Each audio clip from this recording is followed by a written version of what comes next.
Bien, bonjour à tous. Merci à Arnaud et à Kinesport de nous avoir donné ce temps de parole dans ce brillant symposium. Pas facile de passer derrière 11 leaders, parce que forcément, comme d'habitude, ils ont quasiment tout dit.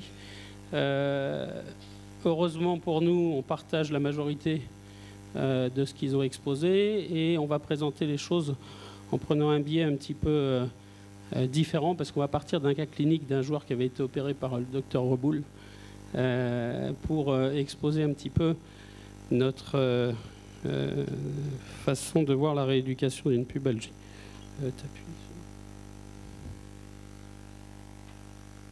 Voilà.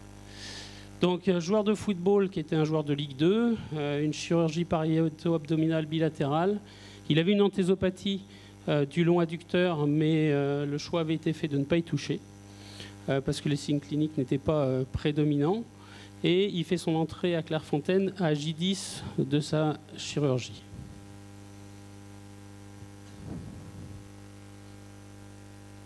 Voilà.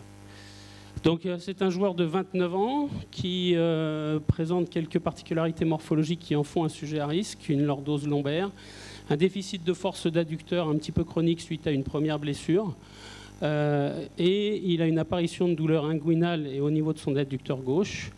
Mais les contraintes socio-professionnelles qui sont une saison où son rôle dans l'équipe reste important et surtout où il est en fin de contrat font qu'il continue à jouer sous traitement médical ordinaire, je dirais. Il prend des anti-inflammatoires, des antalgiques, il a des soins de thérapie manuelle.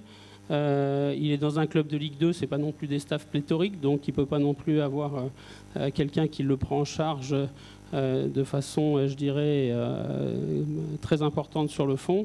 Et il poursuit, il finit sa saison, mais sur le plan fonctionnel et de l'efficacité du jeu, les choses se dégradent et font qu'à la fin de la saison, une décision de chirurgie est posée avec une chirurgie de la paroi abdominale bilatérale et un choix de traitement fonctionnel secondaire sur l'anthésopathie du long adducteur. Donc ce joueur, il rentre à Clairefontaine, il va avoir son bilan médical avec les tests cliniques, je ne vais pas les reprendre, qui ont été décrits. On est à J10, on a des cicatrices qui sont bien, avec une bonne évolution, légèrement adhérentes, et son adducteur qui est douloureux, mais avec une douleur évaluée à 4 sur 10, principalement dans la course moyenne et externe sur le testing en isométrique et en excentrique. Quelque chose qui nous semble très important, ça a été beaucoup évoqué hier sur le croisé, un peu moins aujourd'hui. Un joueur qui rentre pour une blessure un peu chronique comme ça à Clairefontaine, il va avoir une prise en charge un peu globale où on va faire différents bilans. Le bilan posturologique, il en aura un à son entrée et un à la sortie. Et on verra si on doit lui proposer quelque chose en termes d'équipement par rapport à ça, indépendamment du travail qui aura été fait pendant sa prise en charge en rééducation. Un bilan nutritionnel, c'est souvent aussi l'occasion de faire un petit peu le point sur leurs habitudes et d'essayer de les corriger si elles ne sont pas bonnes. Et puis quelque chose qui est important, c'est le bilan psychologique, comment il a vécu sa blessure, dans quelle situation il se trouve par rapport à son vécu club, quelles sont ses appréhensions par son retour, et surtout comment il vit sa rééducation. Parfois on a aussi des surprises par rapport à leur vécu du monde médical, que ce soit leurs expériences avec des kinés, les médecins, les chirurgiens. Et notre psychologue du sport qui travaille avec nous va nous donner tout un tas d'informations qui pour nous vont être importantes aussi pour moduler notre attitude en rééducation, soit en étant boostant si le joueur le nécessaire, soit en le freinant, soit en le rassurant. Et c'est quelque chose qui pour nous est important. Donc on va partir sur cette prise en charge de ce post-chirurgical et ce traitement fonctionnel d'adducteur, et je passe la parole à Élodie. Merci. Donc à travers ce cas clinique, je vais vous présenter un peu la prise en charge qu'on effectue au centre de Clairefontaine. Et puis en commençant finalement par ce qu'on a appelé le FIRST PTR pour Pubalgia Task Rehab. Donc en fait ce FIRST PTR correspond au socle commun de toutes nos rééducations de l'Athletic Growing Pain, et il s'agira d'acquérir de manière qualitative, et j'insiste sur ce mot, les mouvements, et ils devront être appris sous la supervision du thérapeute au départ, pour finalement en arriver à ce que ce First PTR devienne une routine d'échauffement, dans l'idée d'en faire une prévention secondaire. Et c'est là où notre rôle de thérapeute va avoir une importance dans l'éducation thérapeutique. Donc ce First PTR comprend 5 grands domaines de travail qui peuvent être sous-divisés en 3 niveaux de difficulté, dont les exercices ne sont pas exhaustifs, ils vont être donnés à titre d'exemple ici. Le premier domaine correspond à la prise de conscience de la mobilité respiratoire et à l'activation du transverse.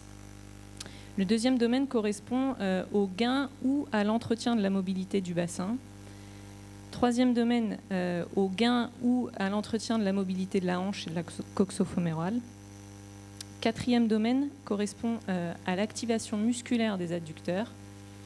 Et puis le cinquième domaine qui correspond à ce qui est appelé le core stability, qu'on va vous détailler un petit peu après. Donc dans le premier domaine qui correspond à la mobilité respiratoire et au travail du transverse, il s'agit déjà dans un premier temps de prendre conscience de qu'est-ce qu'est le rythme respiratoire. Et donc ça peut commencer avec simplement un travail en décubitus dorsal avec une main thoracique, une main abdominale, et puis de voir ce qui se passe quand on inspire et quand on expire. Donc avec un gonflement de l'abdomen, et puis à l'expiration, y associer un travail du transverse. On voit régulièrement des joueurs arriver avec des belles tablettes de chocolat et un transverse qui est totalement non fonctionnel. Dans un deuxième temps, l'idée c'est d'associer ce travail transverse à une synergie musculaire, et notamment des adducteurs, des fessiers et du périnée. Dans un troisième temps, ce travail transverse s'associe à un travail de core training un petit peu plus global, avec toute une notion de verrouillage de la zone lombo-pelvienne. Donc là, on peut faire tous les exercices de gainage dynamique qu'on peut imaginer. Deuxième grand domaine qui correspond au gain ou à l'entretien de la mobilité du bassin. Donc là encore, on va insister sur cette notion de mobilité qualitative. Quand on va chercher à travailler par exemple l'antéversion, rétroversion de bassin en position assise sur Swiss Ball, l'idée c'est d'obtenir une courbure homogène et pas avoir une cassure sur les lombaires hautes et puis finalement d'enchaîner ces mouvements d'anté-rétroversion sans notion de qualité. Donc ça c'est hyper important. Dans un deuxième temps, on va chercher à prendre conscience de la dissociation de l'hémibassin, tout en y associant finalement un travail de stabilisation du membre qui est en appui unipodal. Et puis, dans un troisième temps, l'idée c'est d'avoir une mobilité qui s'inscrit dans un travail global, et donc d'associer cette mobilité de bassin à une mobilité rachidienne ainsi qu'une mobilité de coxo. Et puis on peut imaginer par exemple un passage sous haie en gardant la meilleure posture rachidienne possible. Troisième grand domaine qui correspond donc au gain ou à l'entretien de la mobilité de la coxofémorale. On sait que les problèmes de coxo font plutôt partie d'un diagnostic différentiel, mais c'est quelque chose qu'on retrouve très très régulièrement dans les problèmes de pubalgie. Et donc, je dirais que c'est un exercice qui est hyper important à mettre en place, même si finalement le problème initial ne vient pas de la hanche. Donc, on peut commencer en décubitus dorsal avec finalement une automobilisation de la hanche avec le pied sur le Swiss Ball. Et là, le joueur vient chercher à avoir une mobilité la plus complète possible, lente, maîtrisée, qualitative, en ayant un gainage du reste du corps, et puis dans une idée aussi un petit peu finalement de proprioception de ce mouvement. En deuxième niveau, on peut imaginer des exercices de type Pot-Toronto qui vont aller à la fois chercher ce côté actif de la mobilisation et puis ce côté aussi un peu articulaire au niveau de la hanche. Et puis dans un troisième temps, comme pour le bassin, on y associe finalement de la cinétique et une mobilité plus globale avec là, à titre d'exemple, un passage de la jambe par-dessus la haie. Quatrième domaine qui correspond à l'activation musculaire des adducteurs et des abdominaux. Donc, on entend bien par là une notion d'activation musculaire et pas de renforcement pur des adducteurs. On pourra s'appuyer, comme l'a dit précédemment mon prédécesseur, on pourra s'appuyer sur les dernières données EMG qui permettent de savoir quel est le taux d'activation des adducteurs en fonction des différents exercices. À titre d'exemple, on a mis donc ce fameux travail isométrique des adducteurs avec ballon entre les genoux, auquel on associe toujours ce travail transverse. Deuxième temps, il s'agit d'un travail excentrique pur des adducteurs. Alors là, divers outils, on a vu le flowing précédemment, on aime bien utiliser le rameur parce qu'il y a vraiment une surface de glissement qui est hyper intéressante. Et puis, quand on a un petit peu moins de matériel, on peut aussi utiliser un tapis de marche classique. Troisième temps, quand cela est possible en infradouloureux, on remet en marche les 3 modes de contraction musculaire, à savoir concentrique, isométrique, excentrique. Et donc là, on peut utiliser notamment la résistance élastique en position debout ou le Copenhagen adducteur qu'on a vu plusieurs fois déjà dans l'après-midi. Enfin, le 5e domaine de ce First PTR qui correspond à ce qui est appelé le Core Stability. Je dirais qu'en fait, finalement, ça correspond à un gainage proprioceptif global. Et donc, on peut imaginer en premier niveau un travail en décubitus dorsal avec un plan instable sous la ceinture scapulaire et puis un plan instable sous les chevilles. Et y associer un travail de dissociation des ceintures ou un travail supplémentaire au niveau des abdominaux par l'intermédiaire d'une résistance élastique au niveau des membres supérieurs. Deuxième type d'exercice, on peut utiliser le poton-onto niveau 2 ou 3. Donc là, il s'agit d'avoir un plan instable sous l'appui unipodal ou une résistance élastique au niveau du membre libre. Mais je dirais que de façon plus générale, on peut utiliser finalement, on peut s'appuyer sur ce poton-onto pour en faire des dérivés et imaginer tous les exercices qu'on veut bien avoir dans nos têtes. Et donc, par exemple, utiliser la gestuelle du poton-onto avec une résistance élastique au niveau des membres supérieurs, avec plus ou moins d'instabilité. Et puis, dans un troisième temps, l'idée d'associer finalement ce core stability avec, on l'a vu de toute l'après-midi, cette notion importante de tronc. Par exemple, un maintien d'équilibre genou sur Swiss Ball avec un auto-grandissement axial actif. Voilà pour le First PTR. Mais en fait, ce First PTR s'inscrit dans un module un petit peu plus global qu'on a nommé le 11 Part. Donc, 11 Part pour Pubalgia Athletic Rehab Tools. Donc là, il s'agit de 11 outils qui vont accompagner la rééducation. Et on n'a volontairement pas présenté le bilan, kiné notamment. Ça ne veut pas dire qu'il n'est pas effectué. On savait qu'en passant en fin de journée, vous auriez toutes les billes pour réaliser vos propres bilans. Donc on s'est axé plutôt sur le côté un petit peu plus pratique. Mais évidemment, ce 11 Part est en lien direct avec le bilan et il nécessite donc une prise en charge individualisée. Et le contenant que je vais vous présenter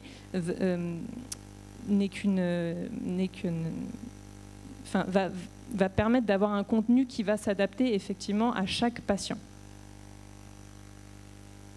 Donc on voit ici les 11 outils du 11 Part, dont les 5 premiers correspondent au First PTR qu'on vient de voir, et les 6 autres que je vais vous détailler un petit peu plus maintenant. Donc le 6e outil qui correspond aux soins manuels et aux traitements locaux, c'est une notion qui est importante chez nous. On reste des masseurs kinésithérapeutes, on aime bien mettre les mains dans le cambouis.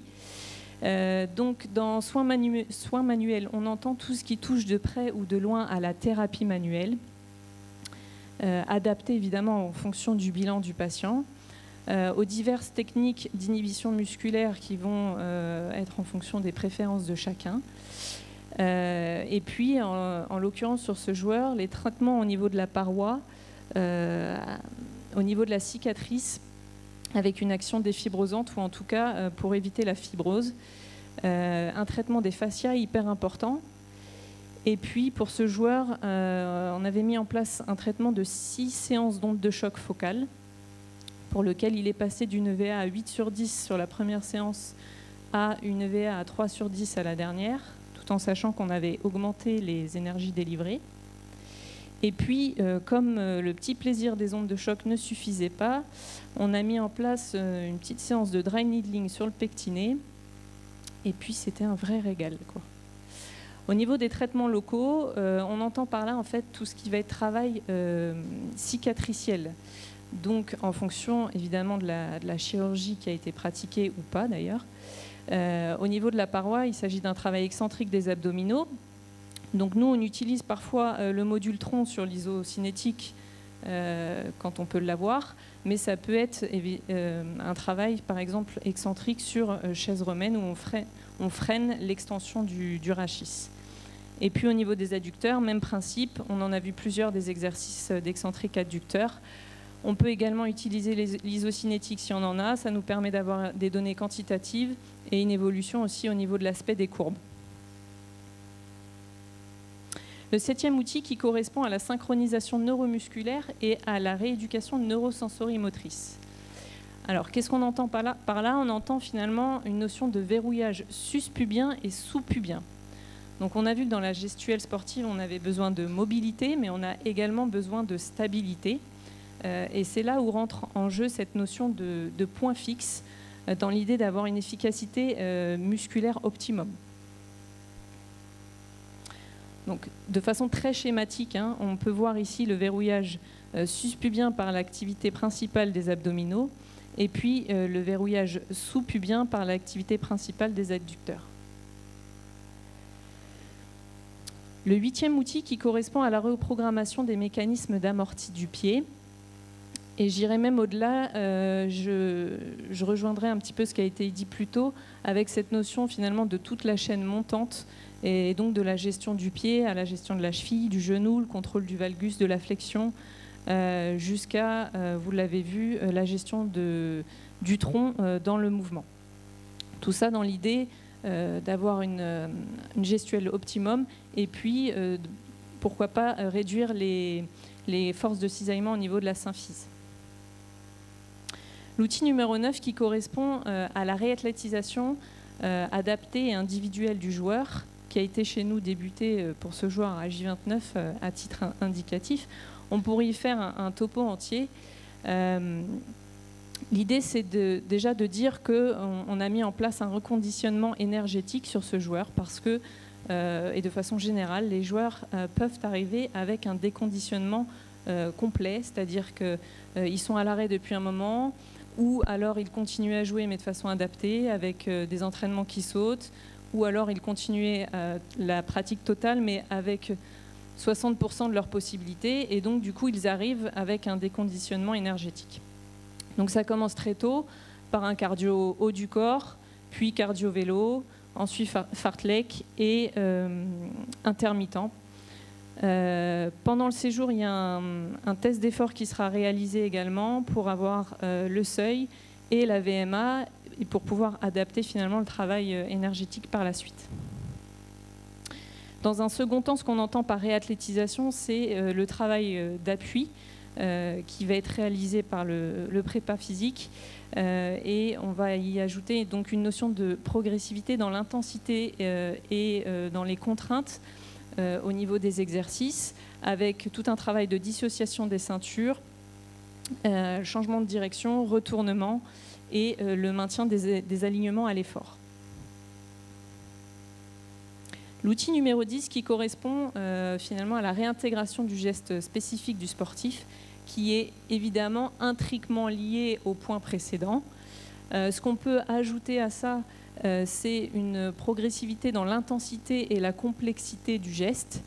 Donc on a vu, ça peut passer par du jeu court, jeu allongé, frappe, frappe contrée, tacle, réintroduire tous ces gestes de façon progressive. Et puis une notion importante à mettre en évidence, c'est la notion de maintien de la qualité de la gestuelle malgré la fatigue. Et pour ça, on pourra s'appuyer sur l'œil avisé de notre prépare et athlétiseur, mais également par certaines données GPS, par exemple, qui peuvent nous mettre en évidence une dysbalance qui apparaît au fur et à mesure des exercices. L'outil numéro 11, finalement, qui boucle la boucle, puisqu'il correspond au First PTR qu'on a vu précédemment, mais cette fois-ci dans une notion de routine d'échauffement. Et puis, on l'a vu, hein, que le taux de récurrence de la pubalgie pouvait être relativement élevé. Alors, on a tous des chiffres un peu différents, on va dire à peu près 30%, ce qui est énorme. Et donc, le rôle de prévention secondaire est hyper important. Alors, on n'a pas encore mis en place de publicité sexy avec des bières et des filles dans le jacuzzi, mais on essaye d'avoir une éducation thérapeutique qui commence finalement dès le début de la prise en charge. Et puis, à un moment donné, c'est vrai que le joueur doit s'impliquer aussi dans sa rééducation, et on espère avoir utilisé les bons outils pour lui permettre d'être le plus efficace dans sa propre prévention. Voilà, je vais relaisser la parole à Pascal.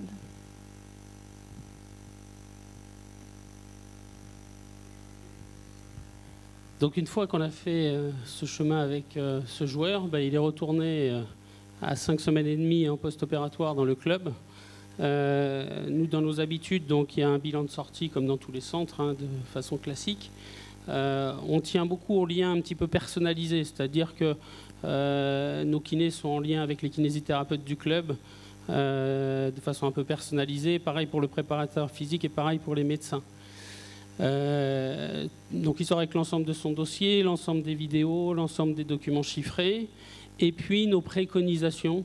Ce ne sont que des préconisations parce qu'après les confrères dans les clubs ont leur libre arbitre, mais nos préconisations pour au moins les 10 premiers jours. En ce qui concerne ce joueur, la suite s'est bien passée et il a fait un retour à la compétition à 10 semaines en post-opératoire. On est dans le temps de la rééducation et mieux que la chirurgie qui était sortie tout à l'heure. Les délais, bien sûr, sont à titre indicatif parce que d'un joueur à un autre, ça risque de changer. Alors, on va refaire un petit peu le parcours pour remettre en avant quelques points. La poursuite de jeux sous traitement médical ou en attendant le bon moment pour s'arrêter, ça c'est quelque chose de fréquent, hein. On est dans un club, j'en discutais avec Christophe Baudot tout à l'heure, où un certain nombre de joueurs ont été opérés de pubalgie. On fait au moins des demi-saisons entières avant de se faire opérer, et souvent en fin de saison. Et ça fait partie de l'environnement du football de haut niveau. À 6 mois, donc, il a quand même pris devant la baisse d'efficacité, parce que quand on parle de joueurs professionnels, et ça c'est un message qu'au bout d'un moment ils entendent quand même, c'est que si sur le plan de la performance, leur efficacité tombe trop bas, ça perd son charme. Ça perd son charme aussi bien pour eux que pour leur employeur, et c'est souvent ce qui fait basculer dans la prise de décision. Donc cette prise de décision, elle a été aussi orientée par les bilans cliniques en ce qui concerne le geste qui a été choisi. Lorsqu'il rentre dans la structure de rééducation, comme l'a dit Elodie, il va y avoir un reconditionnement qui va recommencer tout de suite, c'est-à-dire que dès qu'il rentre dans la structure, le travail cardio va commencer en fonction de ses capacités et va progresser en fonction de ses capacités. Mais le reconditionnement est important. Ce qu'on observe souvent sur le plan énergétique, c'est que des joueurs qui sont arrêtés longtemps gardent un niveau de VMA proche de ce qu'ils avaient, mais si on prend les seuils, seuil 1, seuil 2, surtout le seuil 2, ils s'effondrent, ce qui fait qu'ils auront plus de mal à répéter les efforts dans un second temps. Donc la reprise se fait de façon progressive en ce qui concerne le travail d'appui en salle, couplé aux éléments qu'Elodie a décrits, toujours avec le souci de la qualité, le souci du contrôle qui a été décrit dans le topo 11 leaders, et en utilisant les différents moyens à notre disposition, y compris la vidéo. L'arrêt les terrains, pour nous, c'est la prolongation où on doit mettre en application un petit peu tous les réglages qui ont été décrits, qui ont été faits dans le First PTR et poursuivis dans le 11 part, 11 part. Et là encore, le joueur doit pouvoir évoluer, comme ça a été montré dans du travail individuel sur des joueurs suivis par 11 leaders. Et puis le retour au club, j'en ai dit un mot avant, c'est une phase importante qui doit ramener le joueur vers la compétition.